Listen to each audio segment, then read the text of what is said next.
안녕하십니까. 2월 21일 화요일입니다. 에스겔 40장 38절부터 49절까지입니다. 오늘도 그림 그리면서 설명해 드리도록 하겠습니다. 40장부터 시작되는 새성전 환상은 워낙 거대하고 복잡하기 때문에 좀 그림을 그려가면서 보시면 편하시다 말씀드렸었는데요. 먼저 앞부분에서는 거대한 이 정사각형의 성전에 동쪽 문간으로 들어가서 바깥들 지역을 보고요. 그리고 북쪽에도 똑같이 생긴 문간들이 북쪽과 남쪽에도 있었다. 이쪽이 북, 이쪽이 남, 이쪽이 동. 이렇게 말씀을 드렸습니다. 그리고 이 바깥들 지역의 맞은편에 문이 또 있어가지고 이 문간이라는 게 그냥 문이 아니라 거대한 건물이다 말씀드렸었죠. 길이가 26m, 폭이 13m 되는 큰 통로입니다. 이 광화문, 숭례문 이런 거 생각하시면 됩니다. 자, 안뜰로 진입하는 문간이 있었습니다. 그래서 북쪽에도 남쪽에도 안뜰로 진입하는 문간이 있었죠. 자, 그래서 이제 북쪽 문간을 통해서 안뜰로 들어온 겁니다. 오늘 본문은 이쪽에 이제 크게 이 부분부터 그림을 시작해 볼게요. 안뜰 부분을 오늘 볼 건데요. 북쪽 문간. 자, 문간이라는 게 굉장히 크고 방이 양쪽으로 3개씩 있는 육방문의 형태다. 말씀을 드렸습니다. 자, 그리고 앞에 현관까지 이렇게 좀 삐져나와 있다 생각하시면 돼요. 자, 이 문간으로 나왔는데 북쪽 문간으로 들어와서 안뜰로 진입을 해보니까 여기 안뜰이죠. 안뜰로 나와보니까 문이 달린 방이 있었다고 합니다. 문이 달린 방이 이 안뜰의 가운데에 그냥 있는 건지 아니면은 벽체가 굉장히 두꺼우니까요. 이 벽체에 방이 있는지 알 수 없지만 이게 사실 알 수 없게 되어 있습니다. 그냥 그림을 그리는 사람마다 다르게 그릴 수 있는데 저는 그냥 벽이 워낙 두꺼우니까 벽에 방이 있었다라고 해볼게요. 자, 방이 있고요. 이 방의 특징은 문이 달린 방입니다. 물론 미닫이 문인지 여닫이 문인지 알 수 없지만 이렇게 그냥 그림을 그려볼게요. 자, 이 방은 뭐 하는 곳인가? 번제물 씻는 방입니다. 그리고 현관 있죠. 여기 이렇게 현관으로 된 부분이 있는데 현관 양쪽에는 재물을 잡는 상이 각각 둘씩 있습니다. 재물 잡는 상이 각각 둘씩 있고요. 그리고 현관 바깥에도 4개가 있어서 북쪽 문간 입구 양쪽에 각각 2개씩 있었다 합니다. 그러니까 현관 안쪽에도 2개씩, 현관 바깥쪽에도 2개씩이 있는 거죠. 자, 이렇게 재물을 잡는 그 상이죠. 책상 같이 생각하시면 됩니다. 상이 총 8개입니다. 현관 안에 4개, 현관 밖에 4개. 그리고 4개의 번제용 상이 있었다. 다듬은 돌로 만든 4개의 번제용 상이 어디 있었는지 잘 모릅니다. 뭐 현관 안쪽에 있을 수도 있고 현관 바깥쪽에 있을 수도 있는데 요게 아마도 요 중간쯤에 있지 않을까 생각됩니다. 왜냐면 현관 안 얘기가 43절에 계속되기 때문에 뭐 저 개인적으로는 그냥 요쯤에 있지 않을까 추측해 봅니다. 이게 번제용 상 4개입니다. 자, 위치는 사실 그냥 추측이에요. 정확히 어딘지 모릅니다. 그리고 이 상 위에는 재물을 잡을 때 쓰는 기구들이 있고요. 현관 안쪽 벽에는요, 이 벽 쪽에는 갈고리들이 사방에 박혀 있다. 자, 이 갈고리라는 거는요, 여러분 정육점 가시면 고기 이렇게 다듬을 때 갈고리로 푹 찍어서 고기를 끓여오잖아요. 그 갈고리 이야기하는 겁니다. 그러니까 이 재물을 다듬을 때 쓰는 기구들이 여기 있는 거죠. 그리고 상 위에는요, 희생제물의 고기들이 놓여 있었습니다. 자, 요 표현 재밌습니다. 왜냐면요, 지금 요 집이 요 성전을 보는데 사람이 없잖아요. 그쵸? 사람은 나오지 않고 빈집을 구경하는 것처럼, 마치 이게 우리가 집 보러 다닐 때 빈집을 구경하는 것처럼 그냥 빈집을 왔다 갔다 하면서 보고 있는 것 같은데, 근데 희생제물의 고기들은 여기에 마치 지금 현재 세팅이 되어 있는 거예요. 제사가 진행되는 것처럼. 그러니까 이 희생제물의 고기들은요, 그냥 뭔가 사람이 있을 때만 있는 그런 것으로 취급되기보다는 항상 이곳에 있어야 하는 물건으로 여겨지고 있는 겁니다. 자, 그리고 이제 안뜰에 2개의 방이 있는데 여기 북문 있고 이쪽에도 남문도 있지 않습니까? 남쪽 문도 대충 그릴게요. 남쪽 문가는 남쪽 문도 있는데 북문 쪽에 하나, 남문 쪽에 하나 방이 2개가 있어요.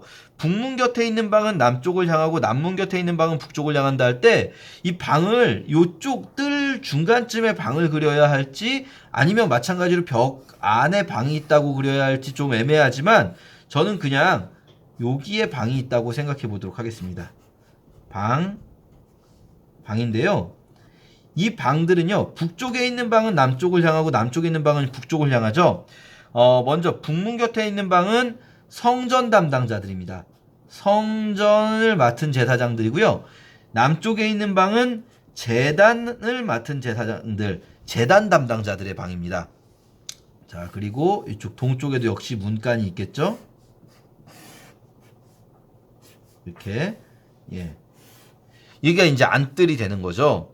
자, 그리고 이 성전 안에 있는 뜰을 측량하니까 이 뜰은요, 정사각형입니다. 정사각형으로 되어 있어서 요쪽 서쪽에는 이제 계단이 있어요. 이게 요 정사각형 위로 올라가면, 서쪽으로 올라가면 성전 본관이 있는 겁니다. 이 위쪽으로 성전 본관이 있는 거죠. 자, 그리고 이 제단의 길이와 폭은 이게 52m라고 되어 있는데 100척입니다. 100척. 이 100척은요.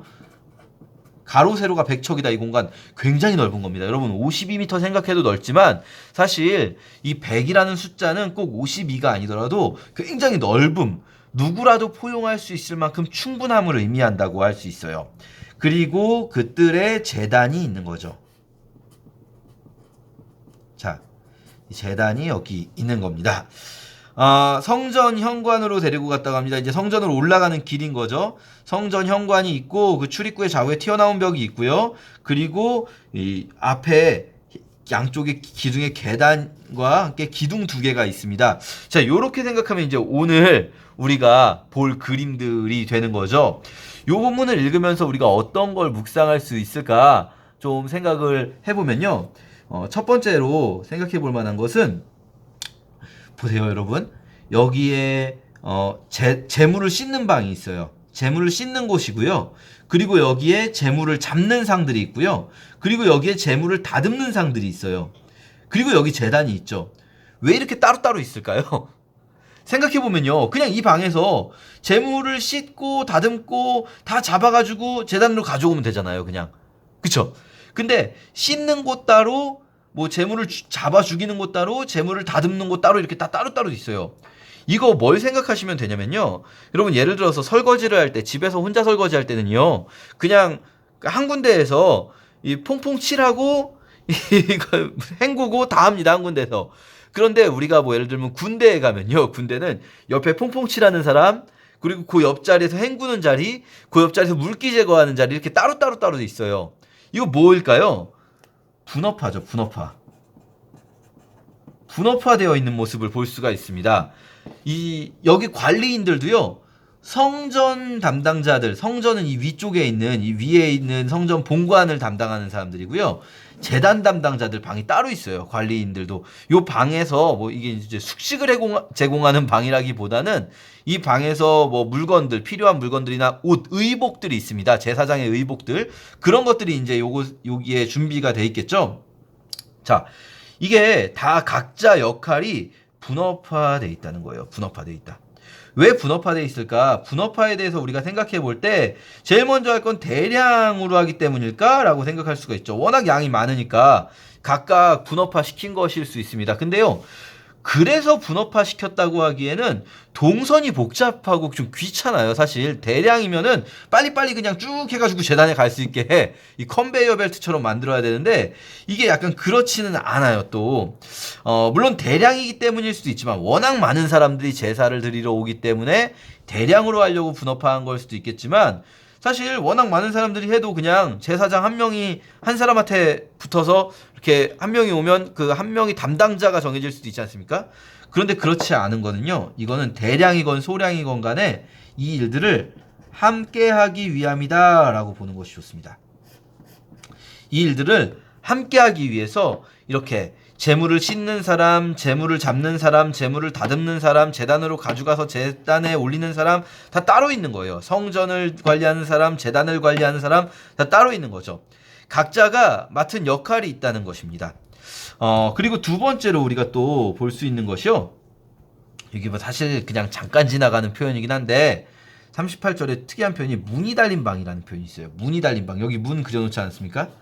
여러분 생각해보면 왜 다른 방들은 문이 달려있단 말을 안 할까요?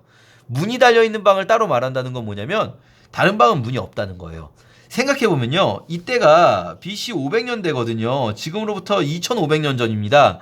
우리나라 뭐 기자조선 이럴 때 아닙니까? 이때 건물에 문을 만드는 거, 더군다나 이렇게 큰 건물들의 큰 문을 만드는 거는요, 쉬운 일이 아니에요. 보통은 어떻게 했을까요? 성전에 봐도 휘장이 있지 않습니까? 휘장이 우리말로 하면 커튼이에요. 커튼. 커튼 달아놓은 거. 물론 커튼이 우리말은 아니죠. 커튼 영어지만. 자, 커튼 달아놓은 겁니다. 그러니까 보통 방들은요, 완벽하게 문으로 이렇게 막는 공간이 아니라 이렇게 가려질 정도의 커튼으로 막는 공간입니다. 근데 이 방만큼은 문이 꼭 있어야 한다는 거예요. 문. 자, 문이 달린 방. 어떤 방입니까? 어떤 곳에 문이 달려 있습니까? 재물을 씻는 방입니다. 재물 씻는 방에만 문이 달려 있다. 이거 어떤 의미로 우리가 이해할 수 있을까요?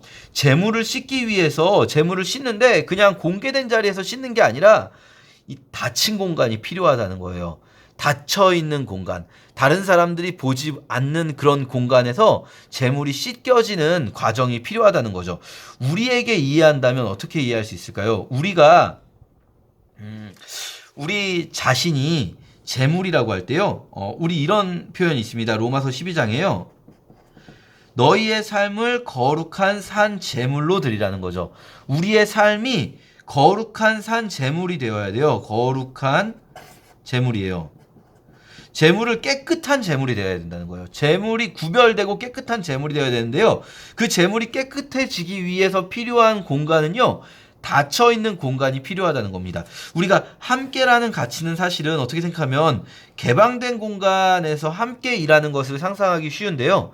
그런데 함께 일하고 우리가 세상 속에서 살아가더라도 우리에게 필요한 닫혀있는 공간이 필요하다는 거예요. 그거는 막 꽁꽁 숨겨서 나만 알고 있는 나만의 비밀 이걸 이야기하는 게 아니라 우리식으로 좀 더 이해하기 쉽게 표현한다면 골방의 시간, 하나님과 단둘이 만나는 그 골방의 시간을 통해서 재물이 씻겨지는, 이 재물이 우리들 아니겠습니까? 우리 개인이 씻겨지는 시간이 필요하다는 거죠. 하나님과 독대하기 위해 다른 사람들과 잠시 단절되는 요게 항상 닫혀 있으면 안 됩니다. 재물이 요 안에만 있는 건 아니죠. 잠시 단절되어서 하나님과 독대하면서 자신을 깨끗하게 하는 시간이 필요해요. 그리고 나서 나와서 재물로서의 역할을 온전히 수행할 수 있게 되는 거죠. 이렇게 우리에게는 골방의 시간이 필요합니다. 어떻게 보면 이 큐티를 우리가 늘 하는데요. 이 큐티의 시간이 어떤 시간입니까? 하나님과 독대하는 조용한 시간인 거죠. quiet time. 큐티는요, 성경 읽기가 아니에요. 바이블 리딩이 아닙니다. quiet time을 가지면서 다른 사람들과 잠시 단절되고 세상으로부터 잠시 분리되어서, 이게 항상 세상과 분리되어 있으면 안 되죠. 세상에 들어가서 빛과 소금 역할을 하기 전에 그 전에 하나님과 독대하는 시간을 갖는 것. 이게 바로 재물을 씻는 방에는 문이 달려 있다라는 것을 우리가 생각해 볼 수 있을 것 같습니다. 그 외에도요, 우리가 이 정사각형이지 않습니까? 이 왜 정사각형일까? 성전이 사실은 이게 이렇게 큰 성전, 이렇게 큰 건물은요, 정사각형으로 짓기가 어렵습니다. 나중에 보면 헤롯 성전도 약간 삐뚤한 모양이 되거든요.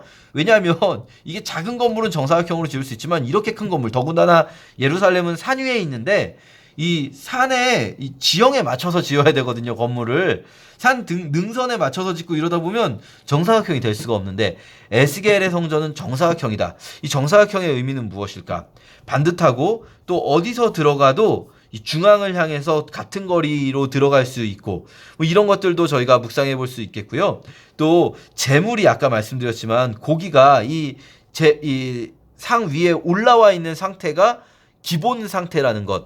그냥 이 건물만 소개하는 그런 상황에조차도 고기는 마치 이 건물의 일부인 것처럼 항상 재물은 그 자리에 있어야 한다는 것. 우리의 삶이 재물됨을 생각하면서 또 우리 공동체가 이러한 교회, 결국은 이 새로운 성전이 이 새로운 공동체를 의미한다. 이런 것들을 생각하면서 우리가 나에게 주시는 하나님의 말씀은 무엇일까? 묵상해보는 시간 가졌으면 좋겠습니다. 감사합니다.